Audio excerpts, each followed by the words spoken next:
ഭാരതം ആർക്കോ തീരെഴുതി കൊടുത്തതുപോലെ ചില ആൾക്കാർ സംസാരിക്കുമ്പോൾ അവരോട് പറയാനുള്ളത്, ഇത് 24 വയസ്സില് സ്വാതന്ത്ര്യത്തിന് വേണ്ടി തന്റെ യൗവന കാലം പോലും നോക്കാതെ ഇൻകിലാബ് സിന്ദാബാദ് എന്ന ഈരടിയോടുകൂടെ ഈ ഭൂമിയിൽ മരിച്ചു വീണ ഭഗത് സിംഗിന്റെ ഇന്ത്യയാണിത്. ബ്രിട്ടീഷുകാർക്കെതിരെ ഒരുപാട് എഴുത്തുകൾ എഴുതി അവസാനം ബ്രിട്ടീഷുകാർ കഴുമരത്തിലേക്ക് കൊണ്ടുപോയി തൂക്കിലേറ്റിയ അല്ലാഹു അക്ബർ എന്ന തക്ബീർ ധ്വനിയോടുകൂടെ അവസാന ശ്വാസം വിട്ട അഷ്ഫാഖുല്ലാ ഖാനിന്റെ ഇന്ത്യയാണിത്.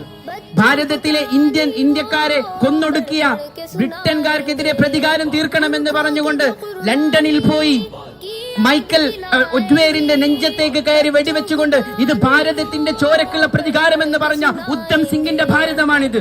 തീർന്നില്ല, ബ്രിട്ടൻകാർക്കെതിരെ വാക്പോരാട്ടത്തിൽ ഇങ്ങനെ സംസാരിച്ചു കൊണ്ടിരിക്കുമ്പോൾ ചോര തുപ്പിക്കൊണ്ട് അവസാന ശ്വാസം വിട്ട മുഹമ്മദ് അലി ജൗഹറിന്റെ ഭാരതമാണ്.